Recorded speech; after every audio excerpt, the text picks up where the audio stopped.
É como o nosso juizado, todos os juizados da infância, eles trabalham pelo horário da manhã. Começamos às 7h30 e quando a gente começa a audiência, a gente não tem hora de terminar. Além de buscar o resgate do menor, a gente sempre tem um trabalho junto à família do menor. Tenho essa convicção comigo que todos os menores que tiverem problemas socioeducativos, eles são recuperados. O juiz ele tem que ter essa sensibilidade e ele só pode ter essa sensibilidade se ele participar da sociedade. Se o juiz de direito ele não for um cidadão participativo de uma sociedade, ele não vai ter noção do direito social. E se ele não for um servidor, porque ele tem que trabalhar para o Poder Judiciário em prol do povo, ele também vai desempenhar mal a sua função. Eu também desempenho a função acadêmica. É onde nós temos aqueles futuros juízes, promotores, defensores, e a gente percebe a evolução da sociedade.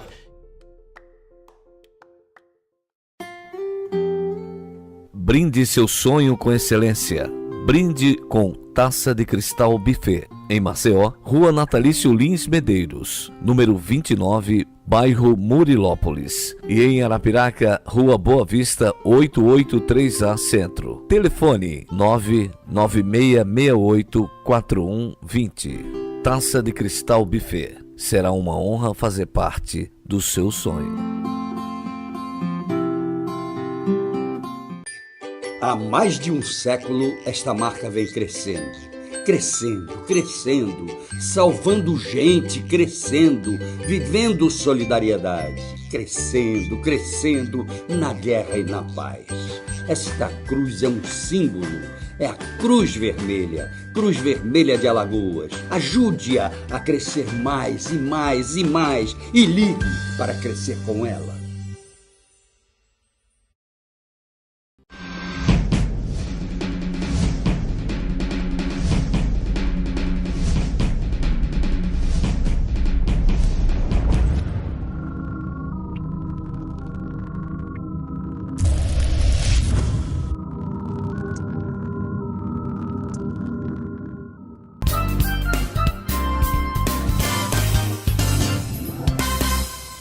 Aí voltamos, gente, ao nosso Almoçando com a Notícia de hoje. Agora vamos começar a servir o almoço, que também não é, né, cenográfico, é para comer mesmo, sem problema algum. Ô Marcos, me diga uma coisa, esse primeiro bloco aí, onde a gente começou a ouvir os estudantes, como é que você vê essa integração, hein? Eu acho fantástico. Eu concordo com você com a ideia de que a gente tem que estar sempre interagindo com o novo, né, com quem pensa novo. É? O Lucas acabou trazendo uma informação que foi um curso que do curso influenciou o que pode ser a carreira dele a partir de agora, Exatamente. ou pelo menos o primeiro passo. Então, isso é uma prova de ousadia, Não né? tenha dúvida. A gente, quando está na faculdade, são muitas as ideias. Você encontrar uma para você se apegar é difícil. Por exemplo, eu sempre quis fazer rádio, só que eu percebi que o meu curso era muito focado para o impresso e para a TV. Ele Perfeito. saltava essa etapa saltava do o rádio. Então, eu tive que criar um caminho que passasse pelo rádio para poder dar visibilidade ao meu desejo, para hoje no mercado eu conseguir fazer o meu trabalho. É. A gente conseguiu montar uma rádio a partir de um trabalho que fizemos com os estudantes de medicina, utilizamos os equipamentos que eles usavam naquele projeto, que eles no encontro, para transformar numa rádio que era laboratório dos estudantes e que, posteriormente, quando eu me tornei professor, durante uma temporada, serviu de espelho para dar aula também. Muito então, bom. o tempo todo eu tive que construir isso, como eles estão fazendo. Então, eu acho que essa interatividade é muito boa. O universitário de jornalismo e de jornalismo, de um modo geral, ele tem que ser prático. Tem que ser A ousado. aula tem que ser prática, Isso, não exatamente. pode ser só aula teórica. Teórica, é não verdade. é verdade? Verdade. Tem que aprender a pensar. Para pensar. Essa etapa é importante. E outra coisa importante que eu queria levantar aqui, gente, queria mesmo, que é a questão do português. Verdade. Pelo amor de Deus, você abre um jornal Verdade. daqui de Alagoas, de qualquer lugar, mas daqui de Alagoas principalmente, e o que tem de erro de português é um negócio muito sério. Verdade. O emprego, por exemplo, eu vou lembrar de o emprego do verbo dar. Ele não fala ele dá com acento, ele fala ele dar. Pelo amor de Deus, eu não posso, eu tenho... Lógico. Pega o microfone, meu amigo. Pega o microfone. É verdade. Sem microfone não vai. Tem que ver o verbo. Lógico. Né? O tempo do verbo para Exatamente. poder conjugá-lo corretamente. Claro, né? É verdade. Isso a gente... Se você vai dar, tudo a gente gente sente- Agora, a gente você dar... Isso a gente percebe, sabe, Geraldo, porque eu não estudei jornalismo aqui em Alagoas, Perfeito, aqui em Maceió, exatamente. na UFAL. Eu fiz jornalismo em São Paulo, Isso. né? Então eu não conhecia a Universidade Federal aqui como ex-aluno ou como aluno, Isso. né? Vim conhecê-la já como professor substituto, Muito né? bem. E, logicamente, né, eu fiquei assim, a gente se depara com isso quando a gente pega os trabalhos para Exatamente, corrigir, perfeito. nas provas que a gente vê Exatamente. que tem alunos que ainda sentem uma falta muito grande do bom português, que seria a nossa base para a gente entrar é uma dificuldade no de ensino leitura. superior, né? É uma Que já dificuldade vem de de leitura. antes. Falta de leitura. Isso Os meus vem- professores, vem de eles antes. ensinavam isso. Se você lê 4 livros por ano, não é 4 livros por ano, perdão, 3 livros por ano, ao final do curso, pelo menos no mínimo, você vai ter lido 12 livros. Então, isso era o mínimo. Então, essa falta de leitura faz com que as pessoas não tenha dúvida. renovem o seu Não tenha vocabulário. dúvida. E isso cria uma pobreza Pois é. vocabular que a gente vê na internet Exatamente. também. Bom, E mas refletida isso nesse foi detalhe. só para dar um conselho aos nossos estudantes de jornalismo de um modo geral, não é isso? Que, independente da prática, essa prática que a gente acha muito importante, fundamental, que também não esqueça da língua pátria, né? Da língua mãe, né? Tem que unir a prática, unir a teoria, a tem que teoria. ler muito, Exatamente. gostar de ler, Isso. porque isso vai aumentar o tenha vocabulário, dúvida. vai facilitar na hora de escrever corretamente, isso é quase que uma obrigação para o bom jornalista. Olha, o nome dela é Graziela Franca. Ela também é da agência Tatu, estudante de jornalismo. Deste tamaninho, e dizem que as pequenininhas é que são as grandes, e o negócio é sério. Tudo bem, Graziela? Tudo bom, Como vai Geraldo? você? Boa tarde a todos. Vou muito bem. Muito obrigada pelo convite. Eu agradeço em nome da agência Tatu também. Que coisa boa você estar conosco aqui, viu? Muito obrigada. Até porque você me entra aqui com um tema que vai provocar todo mundo. O tema dela é o contexto político brasileiro. Então, E você ouviu Você está em que período? 7º período. 7º, também terminando. Isso. O seu TCC vai ser em cima desse assunto? Vai ser, por Vai incrível ser. que pareça, Muito bem. é envolvendo jornalismo de dados num contexto político, né? Muito aqui bem. do estado de Alagoas. Muito bem. Então, o meu projeto de TCC ele é voltado para os dados da Assembleia Legislativa aqui do estado. Meu projeto vai ser voltado nisso, não sei se depois eu vou mudar para algum outro tema, mas vai ficar nessa área do jornalismo Por que você de dados e escolheu da política. exatamente isso em cima da Assembleia Legislativa do Estado? Porque há um ano atrás, mais ou menos, Lucas e eu, nós desenvolvemos um artigo acadêmico com dados do Congresso Nacional, Certo. da Câmara dos Deputados, na verdade, e foi algo que despertou meu interesse, né? Eu sempre tive interesse por essa área política e pelos dados que surgiu nesse mesmo curso que o Lucas fez. Nós fizemos esse curso na mesma época e, junto a esse trabalho, surgiu esse interesse em fazer o meu pré-projeto, meu projeto do TCC.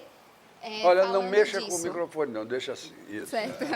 Não, é porque o rapazinho lá já está reclamando lá. Tá É bom. porque ele disse que sua voz é bonita, ele quer ouvir clara e límpida, então pede para você não ficar mexendo a cabeça do lado e do outro. Se mexer, mexa com o microfone junto. Tá Pronto. ok. Tá bom? Tá bom. Bom, aí eu te pergunto, qual é a sua visão? Porque você não fala em Assembleia Legislativa aqui. Você fala no contexto político brasileiro como um todo, não é isso? Qual é a sua visão hoje desse contexto que nós vivemos aí, só Deus sabe como? Então, eu vou falar um pouco trazendo para essa realidade do jornalismo de dados, né? Eu acredito que essa área do jornalismo, ela contribui bastante para esse momento político que a gente vive. Fique à vontade, por favor. Na verdade, descobertas de muitas coisas que acontecem no cenário nacional e que o jornalismo de dados e que essa questão da transparência, das leis de transparência dos portais de transparência, que eles trazem à tona muita coisa e trazem também esse conhecimento, né? De muitas informações financeiras, jurídicas, que a população não tinha acesso antes e que agora tem, e de uma maneira mais fácil, porque é uma lei, né? Existe essa lei que obriga, vamos dizer, os órgãos que Muito bem, que mas vamos tragam fingir essa... que nós estamos numa prática aqui de aula certo? E que vai se transformar numa realidade. E aí eu pergunto a você, enquanto estudante deste assunto, não só os dados, mas como você transformaria isso numa reportagem que realmente mexesse com a cabeça do público? Então, são muitos aspectos, né, que a gente poderia explorar. Vamos lá, né? então vamos lá, vamos ouvir você. Então, eu acho que explorar essa questão de com que gasta, com que os políticos gastam, né? Se eles gastam realmente com o povo, com benefícios para o povo. Então, eu acho que é uma questão interessante. Ou se eles gastam com divulgação do próprio trabalho, ou se tem ali um funcionário com uma função que talvez o salário não corresponda àquilo. Então, dá para investir em diversos aspectos, né? E eu acho que investigar, analisar essa questão dos gastos públicos é algo muito interessante, não só para o jornalista, mas para todo cidadão. Não é um poço sem fundo?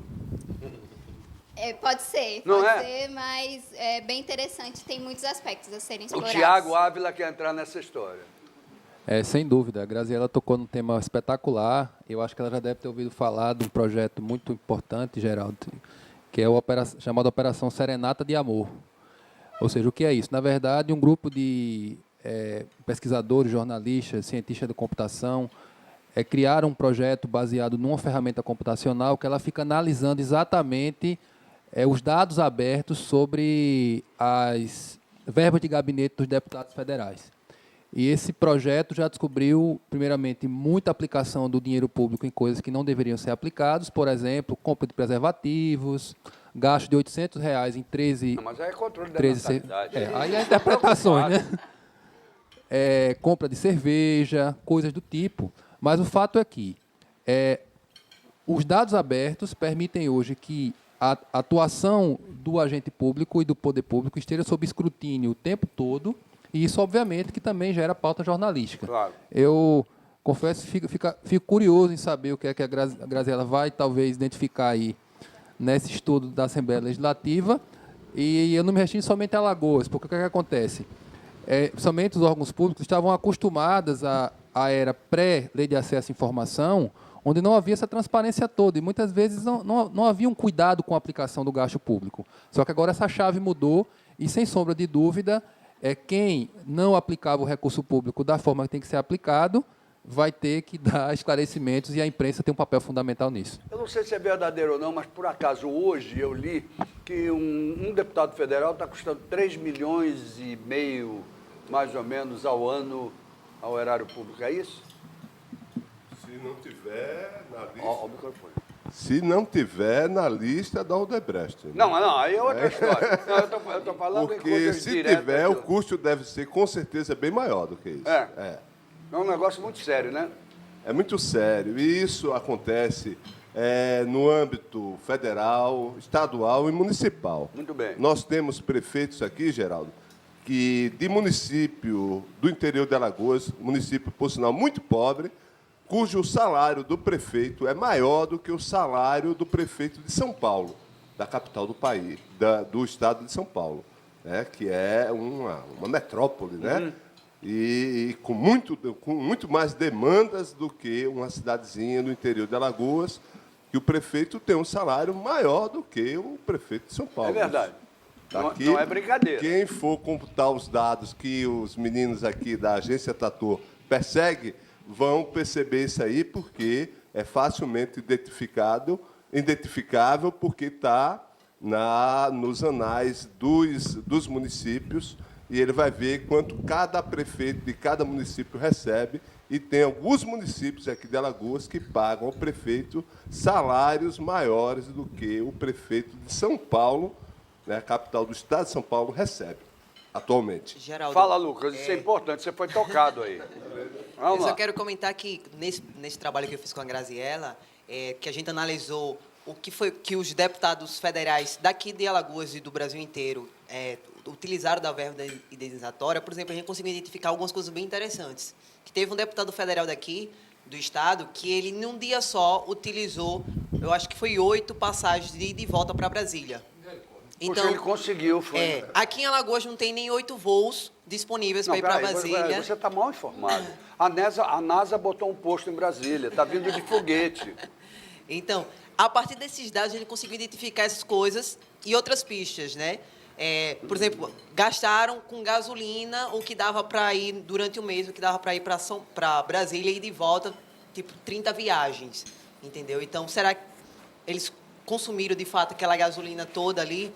Então, esses dados podem dar subsídio para não só o jornalista, mas também o cidadão consiga tirar informações relevantes. Teve um caso que passou por mim, que eu vi lá no meu bairro um outdoor bem grande e tal, com um motor, enfim, uma coisa bem diferente. Então, me chamou a atenção quanto o governo tinha gastado naquele outdoor. E aí eu fui na lei de acesso daqui do estado de Alagoas e solicitei. Eu quero saber quanto foi gasto naquele outdoor, especifiquei lá, e aí veio o retorno, a resposta do valor. Foram incríveis 38 mil gastos em um só outdoor. Um outdoor. Em um outdoor. Isso eu fiz como um cidadão comum, fazendo a solicitação. Então, isso dá abertura para que não só o jornalista vá em busca dessa informação, mas que o cidadão também tenha isso como um mecanismo de checagem, de verificar. Mas, Lucas, veja bem, o grande problema, isso aí é um tema também para ser discutido aqui entre os mais antigos, não vou chamar de mais velhos, de jeito algum. Não, porque senão recai em cima de mim ou mais. Né? Aí vem de decano para cima de mim. Esse negócio de decano não dá certo, não. Mas veja bem, o problema é que o cidadão brasileiro não foi acostumado a fazer isso. Ele ainda não tem a percepção de que quem manda é ele, de que ele pode saber de tudo. Ele não precisa ficar pedir informação, receber informação só pelo Facebook, pelo WhatsApp ou pelas redes sociais só não. Ele pode ir lá e saber. Não é, Micaela? Justamente, era isso que eu ia falar.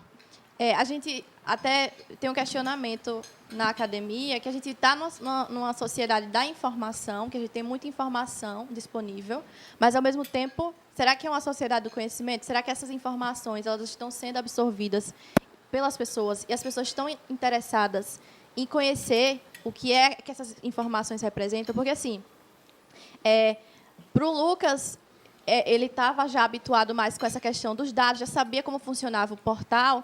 Para ele foi mais fácil entrar lá e solicitar. Ele sabia que ele tinha essa possibilidade de solicitar pela lei. Mas muita gente não sabe disso, não tem esse conhecimento. Aí eu pergunto uma coisa a você. Você e eu me incluo, nós que trabalhamos em comunicação, nós todos, que temos os veículos na mão. Não é chegada a hora da gente começar a ensinar o cidadão o que ele deve fazer, hein, Marco Tchola? Olha, eu acho que é por aí. Isso que vocês estão trazendo é um dado muito importante. Essa ousadia do Lucas, né, de ter ido em busca de algo que chamou a atenção na rua e mostrar que, por estar na rua, era público e, por ser público, tinha que ter uma prestação e uma informação, foi muito bom. Eu penso duas coisas. A primeira é que a gente viveu a revolução digital. Perfeito. A segunda é que a gente vai ter que ter agora uma revolução educacional. Muito bem. E ela passa por compreender que o computador e os veículos de interatividade não são apenas para falar bobagem. O WhatsApp é uma grande ferramenta, ele pode ser uma mensagem de áudio de um crime acontecendo, de uma notícia no local, mas muita gente usa para bobagem. Não tenha dúvida. Reproduzindo informações antigas e velhas, né? Velhas no sentido de que está fora de uso mesmo. Então, isso que eles colocam é uma lição para nós, que já viemos da geração que lia no papel e agora tem acesso e velocidade e bancos de dados para checar, para ensinar realmente as pessoas. Não tenha dúvida. O problema, Geraldo, é que durante muitos anos o jornalismo ele ficou no intervalo do entretenimento. É comum no interior do estado, em outros estados, na hora do jornal, a pessoa ir para a porta, conversar com o vizinho para voltar para a novela das 9.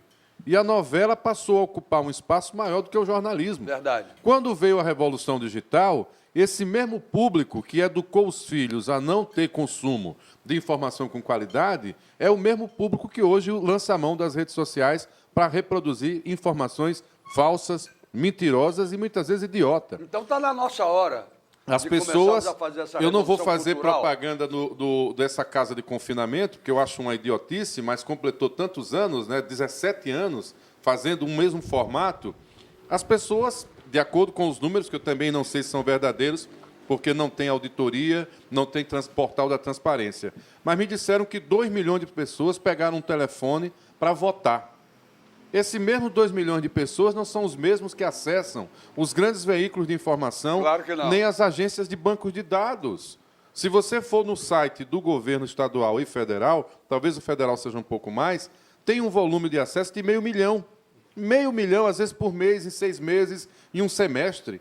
E uma TV provoca, para um programa de confinamento, 2 milhões de pessoas 2 milhões? apagarem do seu telefone. E tem pessoas que pagaram Meu amigo, R$600. Me perdoe, nesse último de confinamento que houve agora aí, a votação final foi 57 milhões de pessoas. Então, quer dizer... É brincadeira, a gente votando num dia e pagando. E pagando. E pagando, o que é pior. Então, quer dizer, a gente está falando de uma informação gratuita que pode mudar a vida do cidadão, que tem a ver com o dinheiro que saiu do bolso dele, do imposto dele, e não é checado. Deixa eu perguntar ao meu querido Ricardo, e depois a você também, e depois eu vou para você, volto para você, sem dúvida.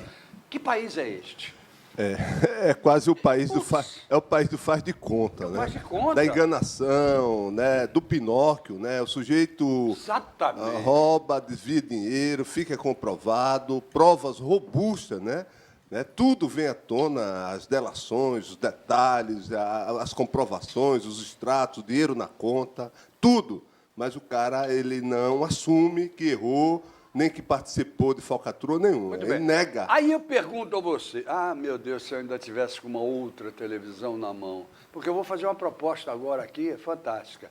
Eu acho o seguinte, uma agência tatu como essa que está aí com cabeças maravilhosas, não seriam eles os precursores de um programa que começasse a dizer cultura para o povo. Não, olha, o videogame tal funciona assim, não isso, mas explicar isso que a gente conversou aqui agora. É importantíssimo. Eu reputo aí a iniciativa dos meninos aí da agência Tatu como muito importante, né? E pelos os estados do nosso Brasil, tem muita iniciativa nesse mesmo estilo, né? Tem os observatórios da imprensa, tem os portais alternativos, né? Os blogs, os sites que analisam as contas governamentais e destrincham, sabe, Geraldo, que o mais importante do trabalho dele é porque o número está ali, está dizendo quanto foi para aquilo, mas não dá os detalhes, vão atrás do detalhe então, aí e vão destrinchar para passar isso para o grande público. Pronto, aí você entra onde eu queria. Por exemplo, um programa de televisão onde os números não fossem realmente o grande atrativo, mas a decifração dos números para as pessoas. Isso mastigar. explicar, olha, isso aqui quer dizer o seguinte, que fulano que podia ter gasto só tanto, gastou tanto. Infelizmente, a gente lida com a grande mídia, digamos assim, né, que presta, muitas vezes, um desserviço à população quando ela deturpa determinados dados, determinadas informações. Exato. Nós temos agora 2 assuntos que estão no dia a dia aí, que é a Previdência, a reforma da Previdência e a reforma trabalhista. Isso. Essa reforma da Previdência é incrível como a gente vê na televisão justificativas assim, forjadas, né, para dar a entender ao brasileiro que existe um rombo, e esse rombo justificaria, né, o sacrifício, a mudança, a reforma da Previdência, ela vem para impor ainda mais sacrifício ao povo brasileiro, que tem toda uma dificuldade de se aposentar, de conseguir uma renda. Ela vem para piorar. Eu fiz um bate-papo semana passada, eu acho que já foi para o ar. Gravei com uma das pessoas que são experts no assunto Previdência. E ele me dizia o seguinte: bastava que o governo tivesse força suficiente, moral e sei lá o quê, para cobrar das grandes empresas e grandes fortunas 3 trilhões que devem da Previdência. E não precisaria de reforma. Não precisaria de reforma nenhuma. Bastava isso. E outra, pelo amor de Deus. É um engodo. E é triste a gente ver colegas nossos, jornalistas, comentaristas de programas de alta audiência da Rede Globo de televisão, comentarista econômico que vai defender a reforma dizendo que existe um déficit, quando ninguém comprova, nem os órgãos oficiais. Veja a propaganda do governo. A OAB Nacional... Podia dizer o seguinte: nós temos que fazer uma reforma da Previdência porque os ladrões não pagaram o que levaram. Isso, aí era melhor dizer a verdade. Não é? É melhor dizer a verdade. Lu Matos é o nome dela. Pega o Viu? microfone. Infelizmente... Rapidinho, tudo bem? Infelizmente, eles não dizem a verdade. Tudo bem, Geraldo? A Lu Boa tarde. está me auxiliando numa série de coisas na produção desse programa, numa produção comercial também, e está montando um esquema de redes sociais para mim. A importância das redes sociais, Lu Matos, como vai você? Tudo bem? A importância Boa das redes tarde sociais, a disso tudo que se todos. falou aqui por enquanto. Então, a rede social, ela vem tanto para entreter quanto para informar. E ela trabalha com marketing, ela trabalha com jornalismo. Dentro dela é possível atuar em todos os campos da comunicação. E é um lugar onde todas as pessoas estão. O Facebook... Muito bem, então veja bem, esse último assunto que foi aqui, a utilização dos dados de uma maneira mais cultural, mais educacional, para chegar ao grande público de um modo geral, é possível transformar isso tudo através das redes sociais? Sim, lá é um Jura? canal aberto de informação. Jura? E a gente pode puxar essa informação que, no caso, o Lucas falou, que ele buscou como uma pessoa comum. O jornalista pode buscar essa informação e trazer para a rede social. Sim, mas o importante que nós estamos buscando agora já é diferente. O jornalismo é capaz de interpretar. A pessoa comum não é. A gente precisa levar a cultura simples da interpretação de dados e fazer com que o público, de um modo geral, tenha interesse em conhecer os dados. É isso, espera até depois dos comerciais para responder. Tá certo? Senão aquele rapazinho ali começa a me matar. Nunca vi uma coisa igual. Mas vamos lá, não tem nada não. Vai ser super rápido. Pega o telefone, liga para o Eurico Tenório, que é o engenheiro da Steel, Larry Steel Frame, e fica sabendo como é essa construção limpa, verde, bonita, etc., que é com 50% a menos de tempo que você constrói, lindo e com a mesma durabilidade da construção convencional. Liga para você saber, com os custos todos abaixo. Vai lá, passa lá na lojinha da Algás também, que você já sabe que é no Passeio Estela Maris, para aprender para que serve o gás natural, hoje chamado de gás encanado. Lava seu carro com meio litro de água, ele vai sair mais limpo do que se tivesse usado 200 litros de água. Na Ecoprime, a loja que está ali, logo depois do Palato, na Deputado Zelage. O buffet Taça de Cristal está até aqui de datas. Você corra, porque senão você não vai ter uma data disponível do buffet Taça de Cristal aqui em Maceió. Arapiraca nem se fala. Bodega do Sertão, meu Deus, eu entro, eu me sinto do sertão. E o filé do Zezé, quando eu entro, que eu como logo as minhas ostras vivas, cultivadas, ou seja, com garantia de que você vai comer uma ostra e não vai ter aquele famoso piripiri, é sensacional. É lá, no filé do Zezé. Voltamos já.